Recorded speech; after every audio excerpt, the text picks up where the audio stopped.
What's going on, everybody? It is that time again. The Sooners Illustrated podcast, episode 206 on this Thursday, September 4th, 2025.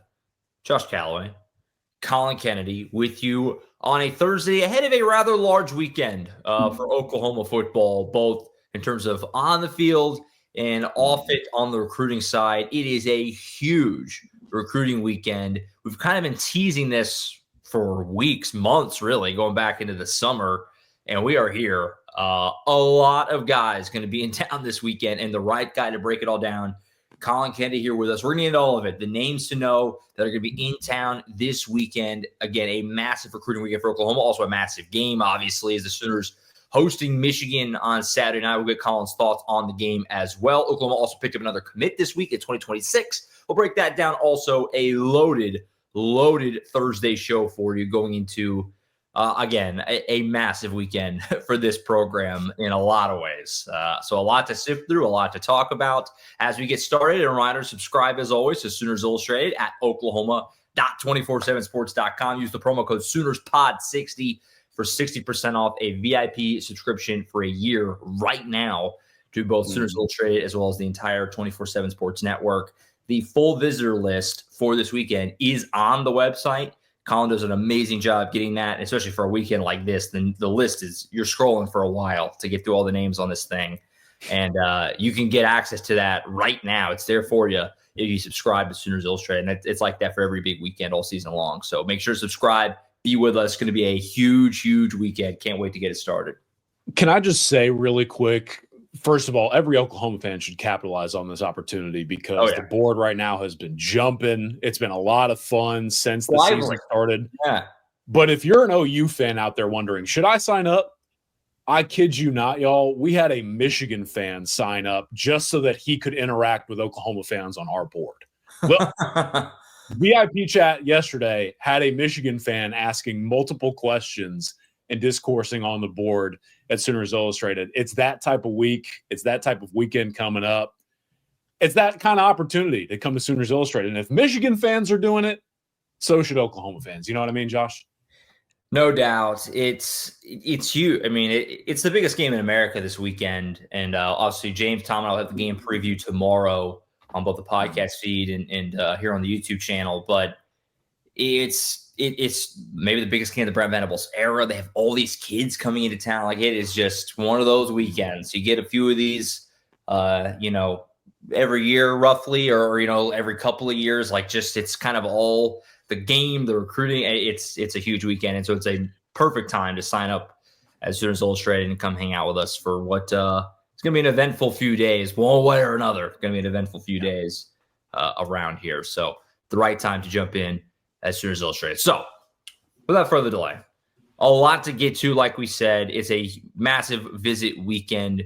The list, like I mentioned earlier, goes for days, and we're going to try and sift through as best we can in a somewhat timely manner here on the podcast today. But before we get there, Oklahoma picked up a commit this week, and this is where it pays to listen to this show and subscribe to Sooners Illustrated because Collin was all over this going into last weekend. We talked about the visitor list for Illinois State was not that long, relatively speaking, because this weekend was so big. But one name he wanted to make sure to note in 2026 was in-state athlete, wide receiver, Xavier Okwufulueze. Might have just totally butchered that. I gave it my best shot.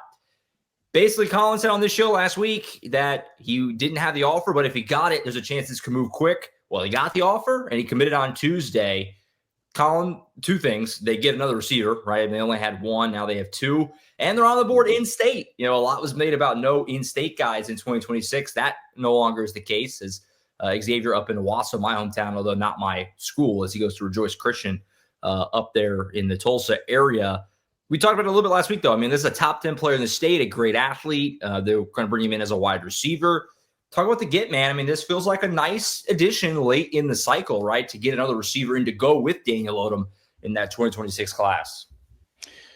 I love the get here, and I love the approach that Oklahoma took to get this one done. So the backstory here, obviously Xavier has been on OU's radar for a long time. Hard to ignore a 6'4", borderline 200-pound wide receiver a couple hours down the road, especially at a place like Rejoice Christian, which is really rising in the ranks, if you will. I mean, this guy isn't the only high-profile prospect on campus there. More on that in a second, but as time has gone on and Xavier has developed, obviously Oklahoma kept tabs on this guy. He kicks off his season, plays well. OU, being in contact, sends him an invite to the opening weekend against Illinois State. And a big reason why was to get that in-person exposure point to, kind of like I talked about last week, continue to kind of put the full picture together as far as OU's evaluation of the player. So they bring him in, and I thought it was cool. I wrote a little story, and he, obviously being an in-state guy, has wanted to play at a place like Oklahoma for a long time. But he said that even at the Illinois State game, hearing the fans in pregame cheer for the starting lineups and how rowdy OU's fan base was both before kickoff and then after the game on social media interacting with him. Yeah. He highlighted those kind of specific experiences as to why he knew he wanted to be a part of Oklahoma's program moving forward. That being said, he went on the visit and OU staff talked to him afterwards. He left campus without the offer. And I think he, as he left, thought, man, am I going to get this offer? Like, was this just kind of a keeping up the tabs situation? I think that maybe Xavier was a little confused and held his breath a little bit. But then the following day, he gets a call from Emmett Jones. Brent Venables is sitting right next to Emmett on the phone, and the offer is extended. And pretty much from there, this was a done deal. Xavier's agent, Amber, got on the phone with Jim Nagy once some stuff was getting sorted out. Those two worked together to get the deal done, if you will. And eventually Xavier commits a matter of a day or two after having this whole sequence come together. So I love the way that this kind of played out. It's a cool story to tell. I'm sure Xavier will tell it eventually to maybe his kids or whatever else. But then also, like you mentioned, finally getting a second receiver commit for Oklahoma in this class, and an in-state guy nonetheless. There has been times where it's been a real uncertainty whether or not OU is going to end up taking an in-state recruit in 2026. And look, Xavier, again, 6'4", 195, borderline 200 pounds, natural above the rim ability. This guy can go up and get it with the best of them. I also think, though, that at his size, some of the yards after catch ability is pretty rare for someone with his frame. And this is someone with extensive two-way snap experience. He plays receiver, also plays corner at Rejoice Christian. And so you love that when you're evaluating a player. Basketball background. I want to say a little bit of track maybe when he was in middle school, if I remember correctly. I might be speaking off base, but I do know that this player's athletic profile definitely checks out. And obviously you have to point to an extremely buildable frame that can inevitably be developed into just a freak show type of athlete out there on the perimeter. So Oklahoma is thrilled about this get, man. And Xavier is thrilled to be heading to Oklahoma. Kind of a dream scenario turned reality for this guy. And Oklahoma, what a way to find their second receiver commit in 2026. Yeah, 6'4", you like that. Like you said, the frame, a lot of potential there. Just the body type is a nice add to this this roster, obviously in this class. And like I mentioned it before, I mean, this late, in September, pretty good get. This late in the go of it, to get him into the boat here is nice. 19th commit in 2026. At the time of recording right now, up into 20 in the team rankings. They just kind of keep inching it up little by little. Now inside the top 20, they're getting close to about where they were a year ago, in 2025. So this class has kind of really rounded into form pretty nicely. And we'll talk about a couple more names in just a second that they are going to look to maybe try to add into as well. But this class, Collin, feels like after it was a little shaky for a while, or, shaky-ish, relatively speaking, they're kind of laying on their feet here. The last couple of months have been really strong, and they've got this class into a pretty good place overall heading into obviously the huge weekend here coming up. And it's not done. You still have a few more months till signing day, obviously. But another nice get here with Xavier in state, too. Just nice to get in state. It was crazy they didn't have anyone in state. I know this is kind of the way it worked out in this particular cycle, but it was nuts, right? I mean, just on a base level. And so that's no longer a worry, as they have their in-state guy here with our guy Xavier up from Wausau. So good to get there. Huge weekend coming up on the visit side. We mentioned it. Like I said, going back into the summer, we were kind of teasing this, like that Michigan weekend is going to be nuts. And it is, right? I mean, it's going to be outrageous. I want you to first, again, I mentioned we have some 2026 prospects that we're going to get into just a second, and a whole bunch more in 2027 as well, obviously. But just to put it into context, the visitor list, again, over 80 guys at last check are going to be in town for this game. You have a frame of reference better than anyone.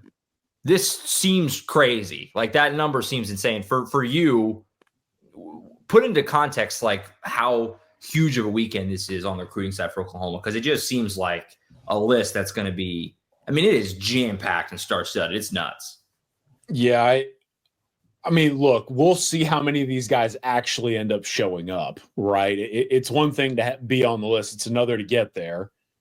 But if this list even remotely plays out the way that it's pictured, this is my 7th year doing this kind of thing, and 5+ covering Oklahoma. The brief stint I was away, I was doing national landscape stuff, so obviously still keeping tabs on the program thoroughly. This, for me, is the most impressive visitor list I have seen at Oklahoma, because I think you look at the sheer number, that's obviously one thing. But when you're talking about a list that features roughly 5 to 6 5-star recruits in the 2027 cycle, you're talking about as many 4-star prospects as I have seen in one list in a long time. The amount of talent over multiple classifications definitely stands out. But I also think what you have to bake in is, on top of all of this, to have this kind of list, considering the current context of this program, right? Like, it's really impressive for OU's personnel and recruiting operations staff to take this kind of swing, considering what all has gone on. Because let's just state the obvious, Oklahoma is bringing all of these guys onto campus for good reason. OU wants to disprove a lot of narratives outside of program walls. And if we're quite honest with each other, a lot of narratives that are being presented to them by other programs, if you get what I'm saying. And they're bringing them in at a time where, when you consider the fact they can completely alter the perception of the program on the recruiting trail through this one singular game, quite literally in front of all these recruits' faces, to have them potentially experience something like this, to have this kind of memory set in stone for them moving forward, it has to play out that way. Obviously, we're talking about this being Brent Venables' biggest game of his tenure as Oklahoma's head coach. What this could do for OU on the recruiting trail, on top of the fact that it's just such an impressive list, again, I cannot overstate how impressive and how massive this weekend is going to be, specifically up there in the stands for OU. Yeah, it's the perfect storm, right? I mean, obviously, step one, it's a big game. It's a big game against another blue blood program. This is a game that people want to see, people want to be at and attend in person. When you have Michigan coming to Norman for the first time ever, top 20 matchup. It's in prime time. It's by far the biggest game of the weekend in the country. So you don't really have a lot of competition as far as like other big weekend games, frankly. It all kind of came together perfectly for Oklahoma to have a visitor list like this. And now the next step is to capitalize on it. I mean, we know that Oklahoma always does a good job like courting these guys and making it a fun weekend, but you got to go deliver and play well in the game to kind of really stick the landing. Because if you do that, that's how you get the crowd. I mean, the crowd's going to be awesome. It's going to be a crazy day in Norman. It's going to be electric pregame. But to go capitalize on it is to go play well and to ride it throughout the night and make it a night that these guys won't forget, right? I mean, they did that against Alabama last year. You just talked about Xavier, him talking about the crowd against Illinois State. I mean, that stuff matters. And so, yeah, you have a chance here to really make this a huge weekend for you in a million ways. Yes. But it kind of all starts with playing well and winning. That's kind of where that's the nucleus of this thing. Yes, this has in so many words, this has a chance to be the game where Oklahoma gets back to its old ways on the recruiting trail. Regain leverage, gain back that past perception of being truly a blue blood destination program. And for a lot of these guys to see OU in a similar light to some of the other massive brands recruiting them. Like you said, you got to go win, but it seems like an over-exaggeration to say, but literally this singular weekend could get OU back to being what Oklahoma is supposed to be in the eyes of a lot of recruits. And to have a lot of their priority prospects who they want thinking that way in attendance, it's massive, man. I'm fired up to talk about this list, and OU is obviously fired up to potentially capitalize on this opportunity. It's going to be crazy. So let's sift through it. The way we do this, if you're new to us this season, when we have these big visit weekends, we're not going to go through every name, obviously. That's why you subscribe, to get the full list over at Students Illustrated. But we will try and hit on some of the biggest ones. We're going to try and break this down by position to try and make it a little more digestible because it is so long. There is so many guys. Before we do that, let's just start with 2026 because obviously, like I mentioned before, you have Xavier jumped in. He's the 19th commit. You're into the top 20 now in the 24/7 Sports composite team rankings. But there's still some meat on the bone here. There's still some time. There's still some opportunities to maybe add a couple more guys potentially before we get to December. Let's start there in 2026. Collin, you mentioned to me a couple of names that are of note here in the 26 class that you want to make sure we brought up, and then we'll get into the litany of 2027 guys that are going to be in town. But start there with some of these 26 guys that Oklahoma's looking to maybe get in the boat before, again, signing day coming up in just a few months. Yeah, this weekend's going to primarily place emphasis on 2027 and 2028. Sure. We'll talk about that more here in a second, like Josh mentioned, but a couple of very notable visitors in the current cycle, 2026 recruits Daniel McMorris and KJ Ford are the two that I want to discuss. So starting with Daniel McMorris, quickly on both of these guys, recently decommitted from Minnesota. Sounds like the Gophers have been wanting to hold on to him for a long time, but McMorris sees an opportunity to explore options and basically go through a second recruitment during the season. And OU is going to play part in that. Now, here's the important information to know. McMorris will visit Norman this weekend for the Michigan game. He does not have the Oklahoma offer yet. Yeah. Hang tight. He, after this weekend, will go to Texas Tech. He has the offer from the Red Raiders. And now tying all this together, I am told that as of today, the Red Raiders are best positioned, especially with that weekend on the horizon, which, by the way, will be an official visit. So OV capacity, Texas Tech has an opportunity to really impress this guy. If McMorris gets to that weekend and all goes well, which it probably should, then Texas Tech's going to have a real shot to potentially get into closing territory here. However, all of that hits pause if McMorris picks up the Oklahoma offer this weekend. Again, we're talking about a guy from Norman North High School, literally a hop, skip, and a jump down the street. Yeah. You can imagine what a place like Oklahoma means to him and what an opportunity like this would mean for his career. I also obviously find a little bit ironic that Norman North versus Norman going down this week. Then McMorris and maybe one or two more of his Norman North teammates are just going to drive down the road and take in this visit. You always love, if you're Oklahoma, an opportunity to potentially go after a Norman North guy. That being said, don't know that it's a 100% guarantee slam dunk. He does get the OU offer.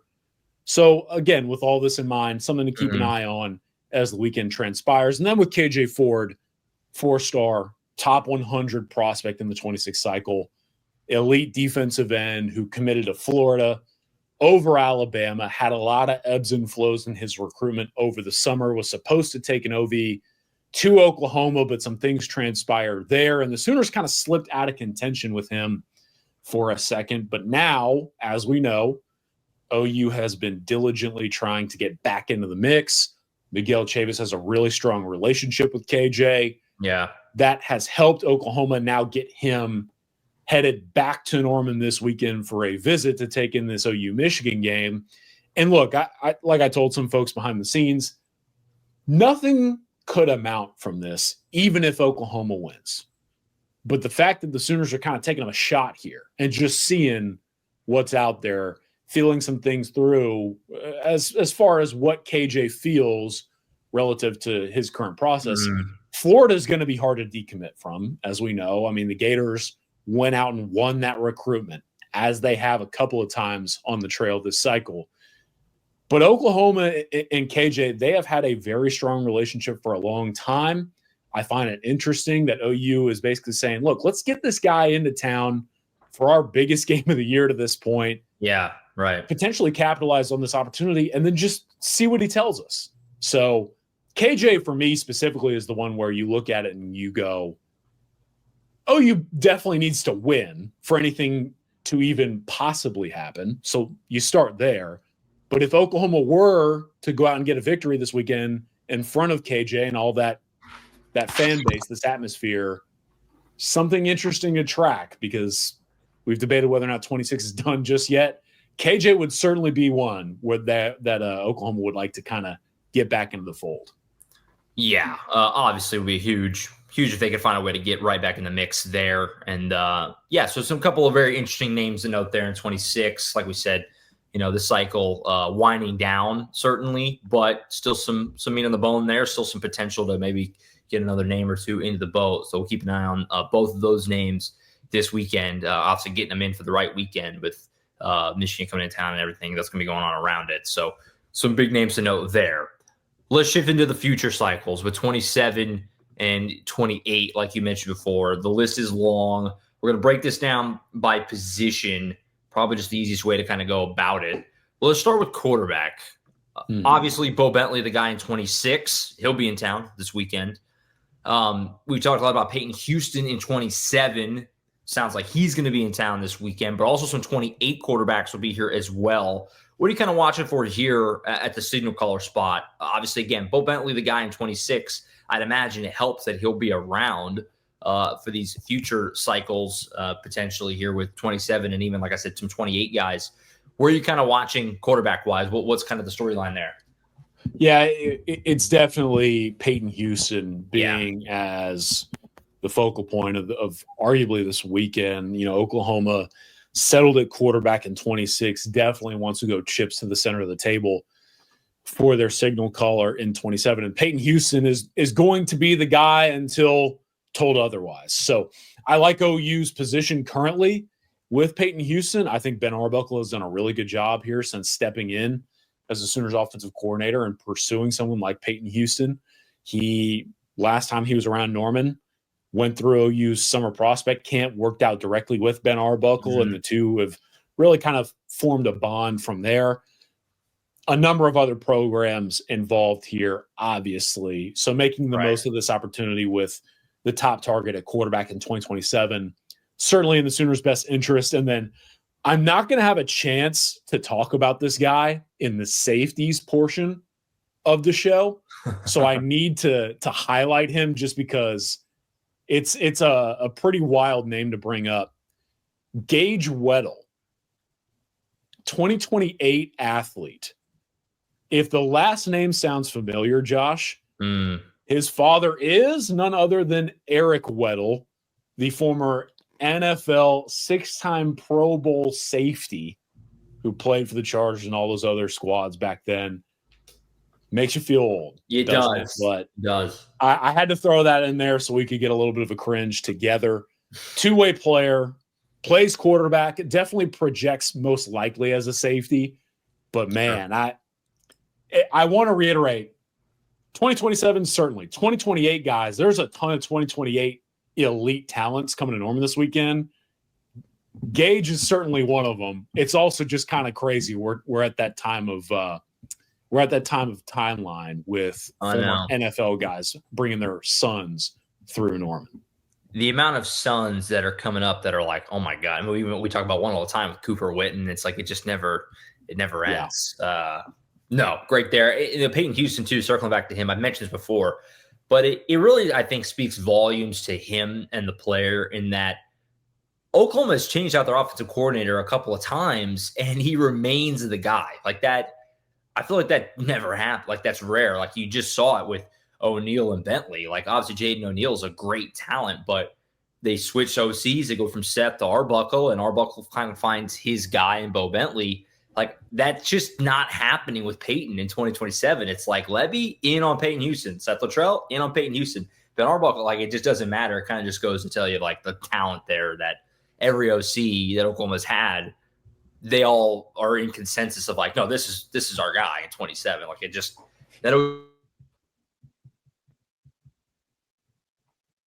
offensive coordinators kind of find their guy, and it remains Peyton depending on no matter who the OC is. So big visit there. Obviously, it's Oklahoma all in on him. It has been for a while there at the QB spot. What about the skill positions? Running back, wide receiver, tight end. Obviously, in 2026, you have DeZeph and Walker at running back. Obviously, the tight end duo of Ruxer and Mix, Daniel Odom, and now Xavier Okwufulueze, who we just talked about. What are they looking to accomplish here, running back, wide receiver, tight end, in 2027? That obviously a bunch of names here at all three positions, especially looking at wide receiver. I'm looking at the list. I mean, quite a several guys. So what stands out to you here for these spots on the offense that Oklahoma can try to get done this weekend? Starting at running back, it starts with Landon Williams-Callis, has an electric nickname down here in the state of Texas that isn't show appropriate, but if you can track it down, this guy is the man. And he's hovering inside 5-star territory right now in 2027. Arguably the reason why Richmond Randall was able to upset South Oak Cliff to a degree in the state championship last year. Dynamic player with the ball in his hands and genuinely one of the best overall players across the state of Texas. Has a strong relationship with DeMarco Murray. Oklahoma, though, probably on the outside looking in relative to some of the other top contenders with Landon Williams-Callis. That said, because of the relationship and some other layers, OU could cover ground. You feel like OU has a good opportunity to do that with him in the building. And then 2028 running back Micah Rhodes. This is someone who I have had literally some of the biggest name programs in the country. Assistant coaches on those staffs hit me up out of the blue asking, hey, what does Micah Rhodes look like? Please tell me, give me some feedback. Micah Rhodes, this is his 5th visit to Oklahoma already. I also wanted to highlight him, Josh, because obviously he's a former teammate of none other than Cortland Guillory. You love the fact that someone like Court, someone he's close with, is already playing as a true freshman. You love that this is like his 5th visit to Norman. And all in all, you love that someone who was already very clearly interested in Oklahoma, very seriously interested, you have an opportunity to impress him on a stage of this magnitude. So those two backs for me are definitely worth highlighting. You mentioned it, kind of a litany of 2027 wide receivers expected. Yeah. A lot of guys that I think Oklahoma could really establish position well with over the next few months, especially if OU were to go out and win this game. I also, though, want to talk about these tight ends, though, man, because it's a pair of in-state talented 2027 tight ends, and it's not always common in the Sooner State, right? Sure. And so if you're OU to bring in two guys already ranked at the tight end position just down the street from you, really big deal. It starts with Titus Hawk, 6'7", 215 pounder. Yeah. At Choctaw High School, elite baseball player. Sounds like he legitimately may have a chance to get drafted one day in the MLB draft, but also high 4-star talent in the 27 cycle, specifically at tight end. This is a guy that it seems like anyone who's doing any kind of scouting, football, baseball, whatever else, everyone adores this player. Titus Hawk will be in town. And then speaking of Norman North, Ben Kolar, younger brother of Charlie Kolar, comes from the storied Kolar family, if you will. The number of athletes in that family, man, I know. It's nuts. They keep coming. So Ben Kolar also going to be on campus. And, when you go through these cycles, sometimes you're like, man, if things break the right way for Oklahoma, certain moments go the certain directions they need to. This game is an example. Could OU legitimately kind of swing a certain haul at a position? And you're looking at, again, 2 in-state tight ends of this caliber. If OU wanted to take another 2 tight end class, things would need to go the right way. You love the fact, though, you're going to get Titus Hawk and Ben Kolar coming in together this weekend. So that's kind of the overview of the offensive skill guys coming into town. Yeah, a lot of guys here, like we said, especially running back and wide receiver. But those 2 tight ends, both in-state guys, Titus Hawk, stud. Choctaw, obviously, a really good program in Oklahoma, a team that's expected to compete for a state title this year. And then, Ben Kolar, you kind of know what you're getting there just because of the name alone. Both of those are highly intriguing. And, it's kind of funny because, again, we talked about before, Joe John Finley gets it from the fan base a little bit. His 26 class is great. We talked about that a bunch, Ruxer and Mix. And you're in on both of these guys. And, not for nothing, but one of the stars of the first game was Jaren Kanak. And, so getting out and for these guys to maybe see the tight end actually get used is nice. That doesn't hurt, right, for Ben Arbuckle, the fact that Jaren Kanak was a pretty big part of the offense in the opener. I have to assume he will be again on Saturday. So that certainly does not hurt. So those 2 tight end prospects, especially in-state guys, very, very intriguing to me. What about the big guys? Offensive line. Yeah. Obviously, in 2026 with Best and Deacon Schmidt, you have Luke Wilson already in 2027, who we had touched on a few weeks ago whenever he committed back in August. A lot of guys here, long list of offensive linemen. Where do your eyes go as far as the ones that intrigue you the most in this offensive line kind of pull? Obviously, Bill Beanbo doing some good things on the recruiting trail. Obviously, both of his freshmen in this past cycle might start this weekend, very well might, with Fasusi and Foje. Where are you kind of sitting here as, again, the list of 2027 offensive linemen, really long for this weekend that are going to be into town in 28? This, to me, is the singular most loaded group of, again, one of the most talented lists I have ever seen. Yeah. Anyone who knows me knows I adore offensive line play. This group fires me up, man.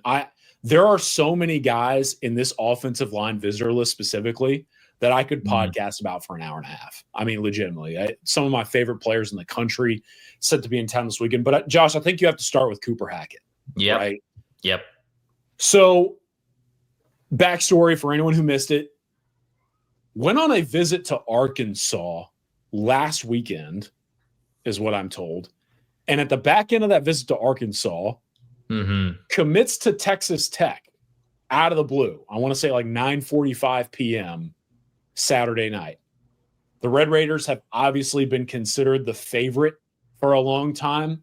James Blanchard, general manager at Texas Tech, one of the best doing it right now. Joey McGuire, one of the more relational head coaches in the country. Texas Tech, I mean, the effort that they put on the recruiting trail. They obviously went and got Felix Ojo, 5-star offensive tackle in 2026. Right. Cooper Hackett was kind of their next up target at that position. Similar situation in 2027. Red Raiders swing this one. Had been rumored for a while, but Oklahoma has always not only expected this, but been preparing accordingly. And now OU getting him on campus following that pledge to Texas Tech. This is a big deal, man. I don't think that this one is done by any stretch of the imagination. I think the Sooners understand how much time is left on the clock. And I think that they feel like game 2, if you will, or the second battle to inevitably win the war for Cooper Hackett starts this weekend. And so Cooper Hackett, in-state, 5-star kind of guy, committed to Texas Tech, going to be here for this Oklahoma-Michigan game. This is the guy that you feel like, you would really love to get off on the right foot with in the second recruitment, even as a committed player. But I'm telling you, dude, he's just the tip of the iceberg with this offensive line group, man.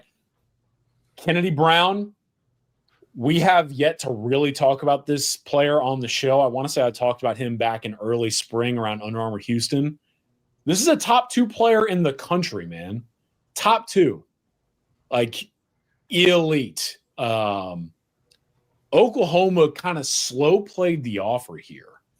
And Kennedy was very open with me a couple of times, basically saying, yeah, like, they asked me to come out to Norman. I think they probably either wanted to offer me in person or maybe have me go through some measurements and testing or workouts. I don't really know. But Kennedy, to that point, had basically fielded every offer in the country, and he was already touring campuses all over the nation.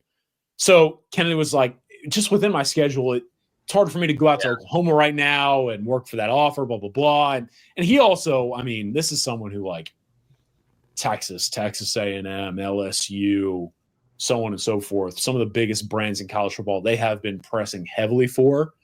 OU has offered, and now Oklahoma getting this guy on campus.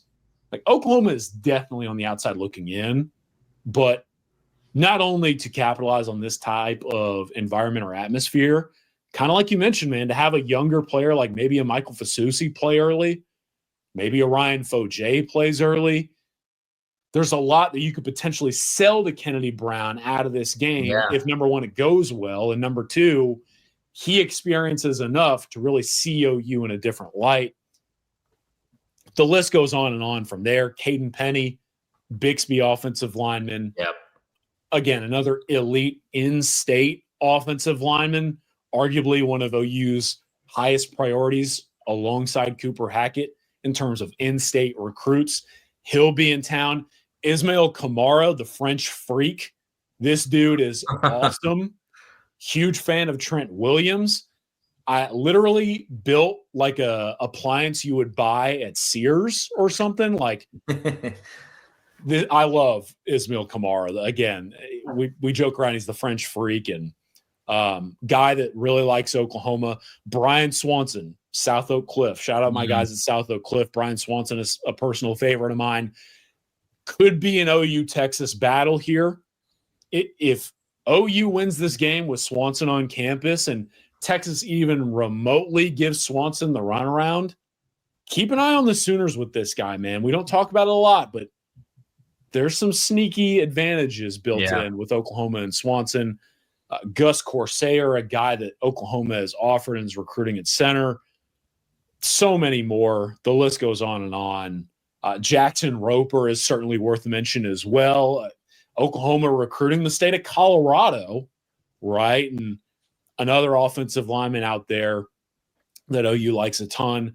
Few more I couldn't mention, but again, I feel like this is the most impressive collection of talent on this loaded visitor list. And Oklahoma's a real opportunity to go and get some guys in the front five, with this weekend serving as kind of the baseline of the foundation moving forward. Yeah, just a loaded list. Like everyone that obviously Collin just mentioned, but like he said, there are several more. It is loaded. And obviously for me, again, the Oklahoma guys catch my attention. Cooper Hackett certainly has been a name that is the Oklahoma fans are very well aware of. And then obviously Caden Penny up there in Bixby. But like you said, the talent is kind of off the charts here. What do you know about Gavin Gunstream? Because I love that name. That name rocks. Yeah, man, he's Utah prospect. Yeah, he's a fun name. Obviously, not necessarily a guy that has the offer right now, but hey, maybe you put him on the your list. Eye. Yes, definitely a name that catches your eye. Maybe you put him on the list for the vibes. But look, he's 6'6", 302. File the name away. Certainly a name worth filing away. You know what I mean? Yeah, I love it.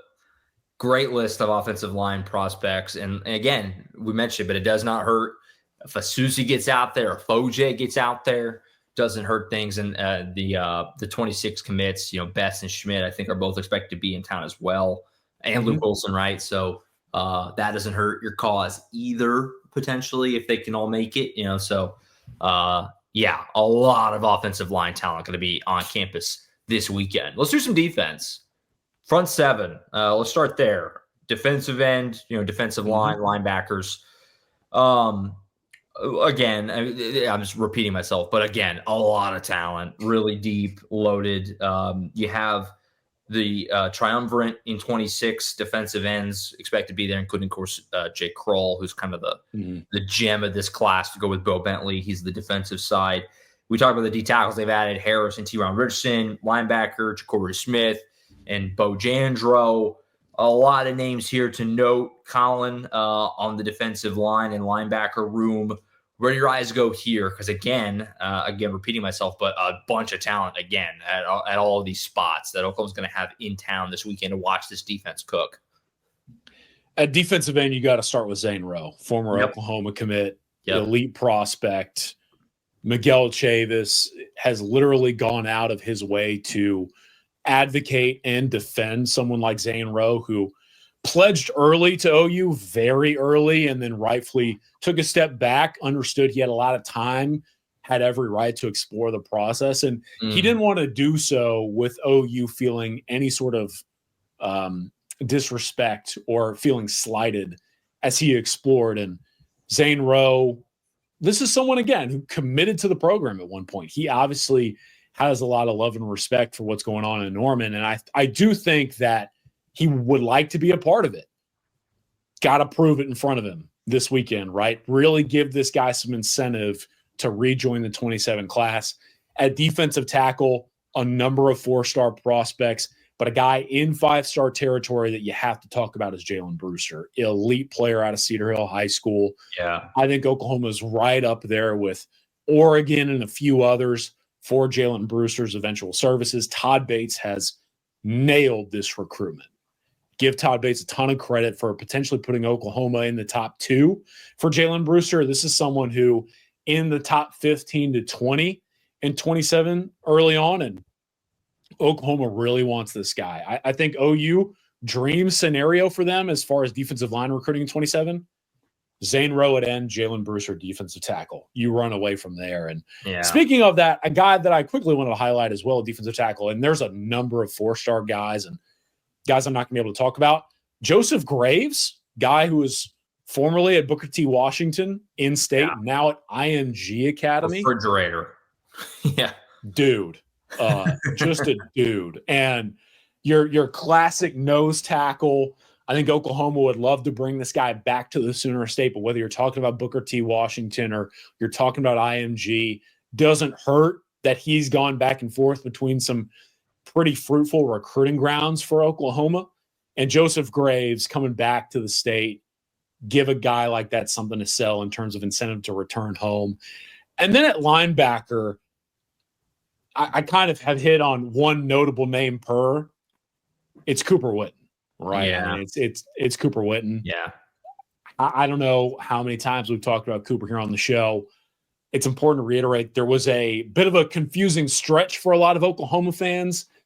Cooper, basically in so many words, OU fans were confused whether or not he was even entertaining Oklahoma anymore. I was quick to get with Cooper to say, hey, he's definitely still looking at the program that offered him first and that he has a number of connections to. But visiting this weekend, man, you would really like to help yourself if you're Oklahoma win in front of this guy in this type of game environment, especially at a time where the likes of Ohio State, Notre Dame, Texas A&M, some of the biggest brands after this guy. So that's the core in terms of front 7 play on the recruiting trail for the Sooners. A couple other guys that just scream Brent Venables linebackers on this list. I don't have time to talk about them. A couple of defensive tackles that we have yet to mention on the show, but high caliber 4-star guys. Check out the list on the website. But the type of group in the front 7 that this OU staff specifically, I'm sure, is fired up to host. Yeah, no, loads of talent. I especially love those linebackers that are going to be into town for sure. But Zane Rowe, definitely a major headline. It's felt like, it's been such an interesting recruitment for him because obviously ever since he decommitted, he's still been around. He's still been a big part of all this. And it's kind of felt like if Oklahoma could just, kind of almost prove themselves a little bit, they have a very real shot to kind of woo him back. And obviously you have a good relationship with Zane, but the fact he's going to be in town this weekend, and all these defensive guys, it just feels like this defense is set up to play really well against Bryce Underwood and this Michigan offense and ride the crowd. Like, I feel like they have a chance to really make some hay with some of these defensive guys. And I think it's been encouraging that Zane Rowe, even though he decommitted from Oklahoma, has just still really been, active around Oklahoma. Even this, I feel like that doesn't happen all the time. So, real chance to get him back, it seems like. So we'll see. That's a big one, obviously, that jumps off the page when kind of looking at that list of front seven guys. Last group, let's do secondary. Yeah. So Derek Johnson, obviously a corner in 26. We mentioned Bo Jandreau's brother, Nico, who, looks more like a safety potentially, or maybe like a cheetah type of player, will be in town as well. Again, I'm just repeating the same thing over and over. A lot of talent here. The cornerbacks, especially, like, the list is long. A lot of safeties, too. I mean, both have a bunch of guys coming into town this weekend. Obviously, Jay Valai, Brandon Hall have both done a really, really, really good job. I was thinking that was one of my kind of main thoughts on Saturday against Illinois State, as just the waves of these young guys come in and they're tackling and they're making plays, and Cortland Guillory starting as a freshman. Like, my God, the corner and safety play has come so far the last, 3-4 years from when this staff, kind of took over. A lot of names here as well. Where do your eyes go for the secondary, your corners and safeties for Jay Valai and Brandon Hall? Again, a bunch of names, and some names that OU fans will know and be very interested in, I think. A lot of guys at corner that are kind of like my guys in 2027, a ton of guys that I just have a really good relationship with and that I'm just a big fan of. A lot of good dudes and really talented players at corner set to be on campus this weekend. Montre Jackson, this is a guy that I met before he had a singular offer. Now he's a top 180 player in the country. OU loves this player. I've talked about him similar to being like a Tristan Haynes player comp almost. He knows Tristan Haynes, strong relationship with Jay Valai. Yeah. Oklahoma was one of the first in the door for Montre Jackson. And from there, it's, again, a ton of guys that I'm really high on and have a lot of admiration for. Mikhail McCreary, 4-star corner. Jerry Outhouse, 4-star corner. Talon Mayo, 4-star corner out of Louisville, who knows everyone from Michael Fasusi, Jaden Hardy, Sean Hutton, too, played 7-on-7 with Marion Robinson. So, you love those connections there. Dylan McGee, Trenton Blaylock, Torrey Blaylock's younger brother, gonna be in town. Did you hear Brent Venables commit like a very minor recruiting violation for the other day? I did. No comment on that because I would not be part of the problem. Gabe Osborne and Mustang, even more that I could list. Josh Dobson, though, is the guy that I want to close this out with. So let me double check my work here because I don't know that we've ever mentioned this guy's name. He's out of Fort Mill, South Carolina. Top 10 player in the country. 5-star corner. I don't remember him ever being on OU's campus before. The fact that of all those guys that I just named, pretty much every single guy I just named a corner is a 4-star in 2027. Yeah. The fact that they have, on top of all that, a guy that is literally one of the 10 best players in 2027 across the entire country and considered one of the top 2 corners in the nation in 27, just showing up from South Carolina, that to me kind of screams, hey, this is a really big deal of a weekend. And the magnitude of it trickles literally coast to coast with guys that maybe aren't even overly familiar with a place like OU. So going from corner to safety really quick. Sure. Jaquan Snell, top 100 recruit. Samaj Stanford, another high 4-star player in the state of Oklahoma, now at Broken Arrow. Eli Johnson, 6'3", 6'4", tall, long, hybrid safety linebacker who I love. James Roberson at Allen High School. He is someone who I think is very under the radar, but likes Oklahoma a lot. Closing it out. Xavier is going to be on campus, Okwufulueze, from Rejoice Christian. You want to know why you take that guy? Number one, he's a really good player and an awesome kid. You take the guy because it helps you build even more inroads with Camion Compton-Nero. Another elite recruit at Rejoice Christian School in Owasso, which who had this on the bingo card? I know. So heck of a bridge to build, right? With early 2028 player rankings, top 100 recruit across the country in 28 already. Camion Compton-Nero is a freak show, man. This is a guy that, like, as a freshman, early freshman, I had coaching staffs all over the country texting me being like, what do you know about the state of Oklahoma, kid? Because my gosh, like, we're in.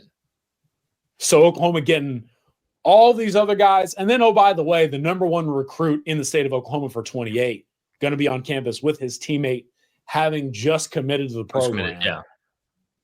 So much to like about this visitor list in general. And then the kicker.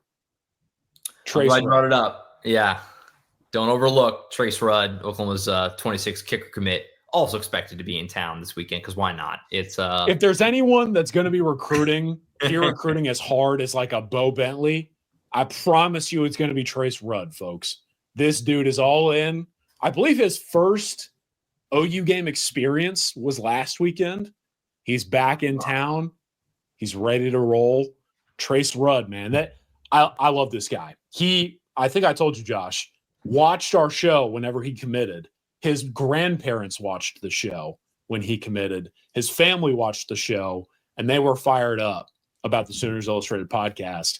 OU's fired up to have him back on campus. And I can tell you this much. He's fired up to go peer recruit this weekend. Believe it. I love it. It's a crazy list. I think we hit a lot of big names there, and we did it in a fairly timely manner. It's going to be nuts. I try. We joke about it that the sidelines are packed for a lot of these games. It's going to be jammed down there pregame on Saturday night, but it's a visit weekend. Really, again, I feel comfortable in saying, because Collin said as much earlier, and he has the full context of it, as big as any. I mean, as you're going to get on a game weekend. This is about it. So it's going to be crazy. So many visitors. Again, reminder, subscribe to Sooners Illustrated. Use that promo code SoonersPod60. Get the full list. We hit a lot of names, but we still didn't hit probably even half of them. It's nuts how much talent's going to be in town. And Collin's absolutely all over, as well as our full 24/7 sports network of recruiting analysts who are all so good at what they do. So it's going to be a heck of a weekend. I'm excited to see kind of the ripple effects of it. Again, if Oklahoma can play well and win, could be a very big weekend for Oklahoma in a lot of ways.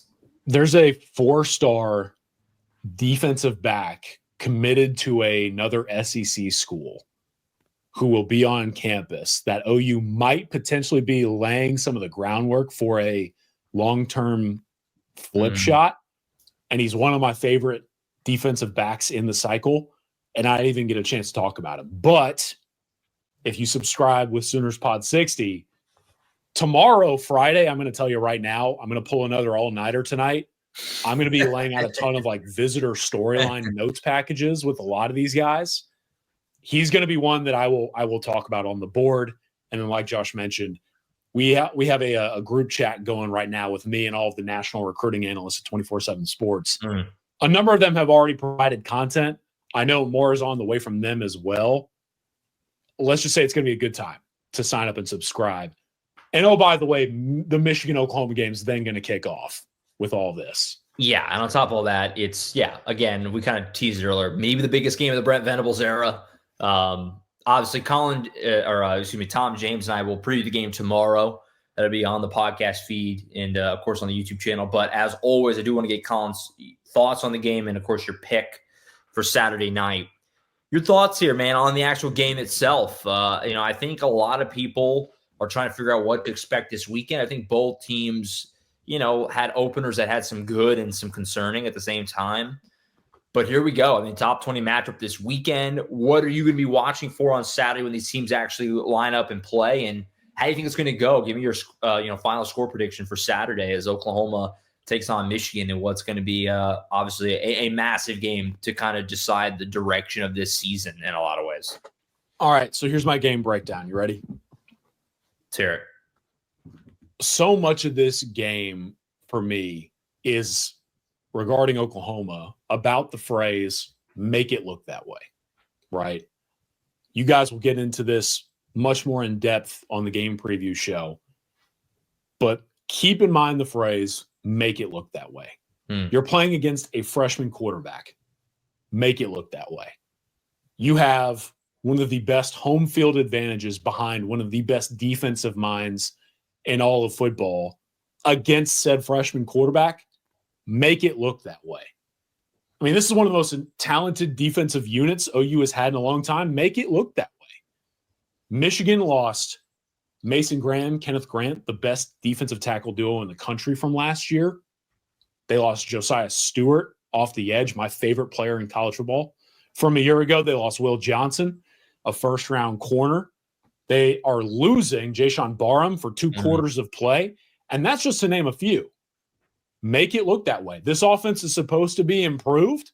Make it look that way. John Mateer is supposed to be one of the best quarterbacks in college football. Man, make it look that way.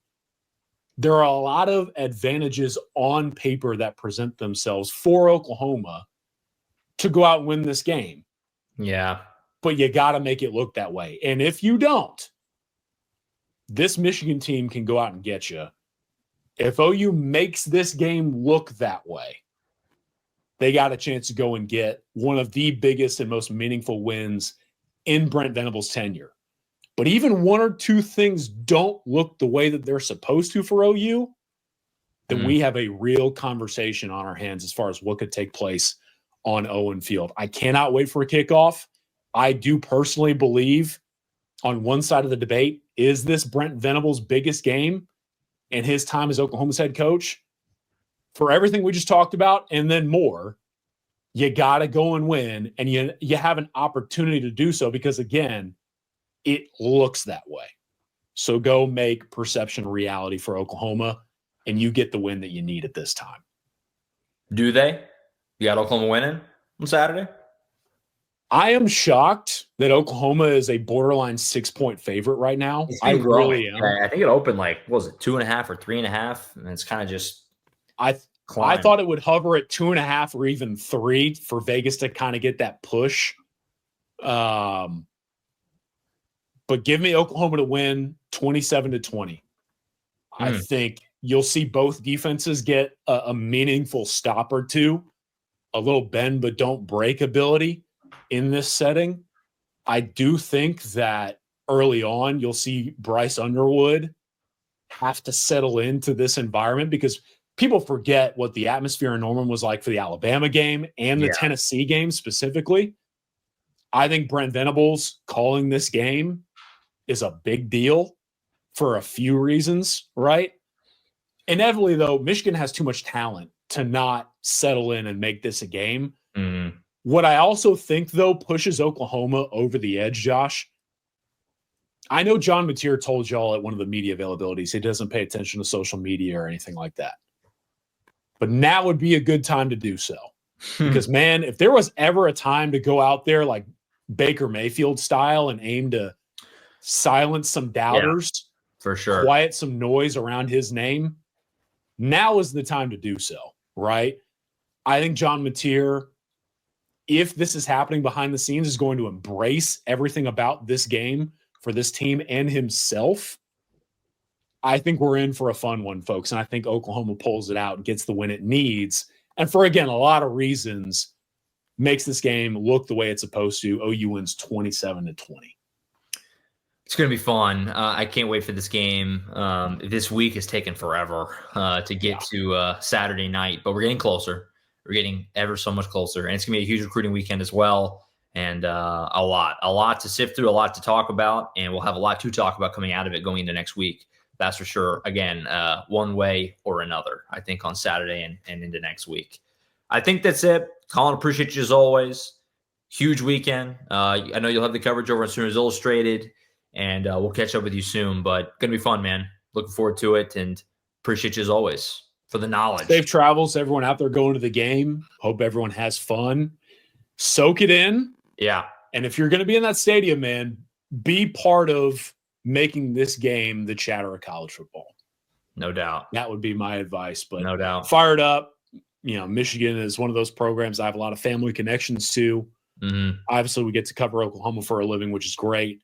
And this kind of stuff fires me up because we literally are part of the focal point of college football.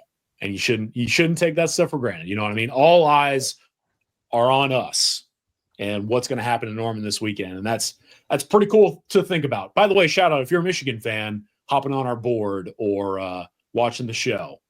Safe travels to you. It's been a lot of fun seeing Michigan fans. I think there's going to be a lot of Michigan fans that make this trip. And I know there's a lot of Michigan media coming. Michigan's never been to Norman before. It's only the second time they ever played, period. It's a historic matchup, and it's going to be a lot of fun. And we'll preview it on Friday. James, Tom, myself will be back Friday afternoon to kind of set the final stage for this game. And it'll be a heck of a day on Saturday. But we'll set it up tomorrow, kind of one last time. Final words before sending off into whatever's going to happen on Saturday night. That's it for now. For Collin Kennedy, I'm Josh Callaway. Again, reminder, subscribe to Sooners Illustrated. Big weekend coming up. Lots of recruiting intel there already and much more to come. We'll talk to you next time, as always, right here on Sooners Illustrated.